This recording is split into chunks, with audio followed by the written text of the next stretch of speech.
द्वारका के वेंकटेश्वर हॉस्पिटल में हृदय रोगों को लेकर द्वारका फोरम के सहयोग से आज एक हेल्थ टॉक का आयोजन किया गया था, जिसमें हृदय रोग, प्रोस्टेट एनलार्जमेंट और बीपीच की रोकथाम विषय पर जागरूकता, बुनियादी लक्षण और रोकथाम पर चर्चा की गई।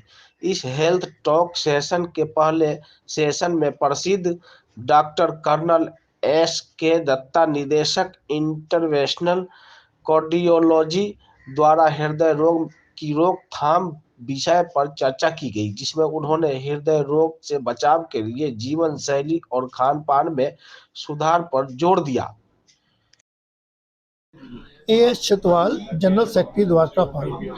आज द्वारका फार्म ने वेंकटेश्वर हॉस्पिटल के साथ मिलकर 2 हेल्थ टॉक सेशन ऑर्गेनाइज करवाए हैं, जिसमें द्वारका फैमिली के तकरीबन 80 से ज़्यादा रेजिडेंट्स ने हिस्सा लिया है। इन दोनों सेशन में वेंकटेश्वर हॉस्पिटल की जो मैनेजमेंट है, उन्होंने हमें पूरा सहयोग दिया है और जितने भी यहाँ पार्टिसिपेंट आए हैं, उन्होंने जो भी क्वेश्चन रेज किए हैं, उन क्वेश्चन को डॉक्टर्स ने बड़ी अच्छे ढंग से उनके आंसर दिए हैं। और जो क्वेश्चन रह भी गए, उन्होंने ये भी बोला है कि जो भी क्वेश्चन रहते हैं, उनका हम आपको ईमेल द्वारा रिप्लाई दिया जाएगा। जी, मेरा नाम सुशील कुमार है और मैं प्रेसिडेंट हूँ द्वारका फोरम का। सही है। किस चीज़ को लेकर मीटिंग हुई है यहाँ पे?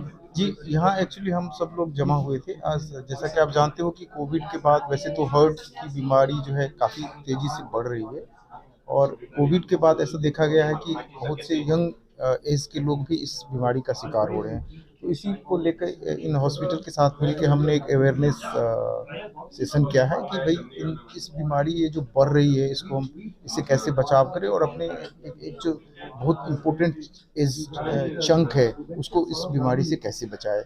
और दूसरा जो सेशन था वो प्रोस्टेट को लेकर था, जो कि नॉर्मली हम सभी जानते हैं कि ये ओल्ड एज की बीमारी है, लेकिन बीमारी तो बीमारी होती है। तो हमने ये सोचा कि इस पे भी अवेयरनेस किया जाए कि जो ओल्ड एजेस लोग हैं उनको इस बीमारी से उनकी कैसे सुरक्षा की जाए और अगर किसी को हो जाता है तो फिर उसका क्या ट्रीटमेंट है, इस बारे में विस्तार से चर्चा की गई।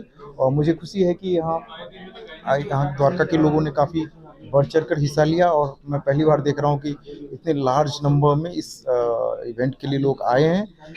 Our thanks to hospital management and both the doctors who has done a brilliant job and probably they have made us our life little easier as far as heart disease and prostate are concerned. मैं doctor DV Singh हूँ। I am a retired army officer and मैं इस अस्पताल में काम कर रहा हूँ as director and head of urology, uro oncology and renal transplant. जी, आज किस तरह के प्रोग्राम द्वारका फोरम में? यहाँ पर इनका ये बेसिकली एजुकेशन रिलेटेड प्रोग्राम था। हमने आज इनको बताया प्रोस्टेट एनलार्जमेंट के बारे में और उसकी क्या क्या प्रॉब्लम्स होती हैं और क्या क्या ध्यान रखना चाहिए, किस तरह से उसकी जांच करानी चाहिए और किस तरह से उसके लक्षणों को इग्नोर नहीं करना चाहिए, जिससे कि टाइम पर चीज़ों का पता लग जाए और उसका ठीक से इलाज हो जाए इससे पहले की कॉम्प्लिकेशंस हो। क्या करना चाहिए इस बीमारी के लिए?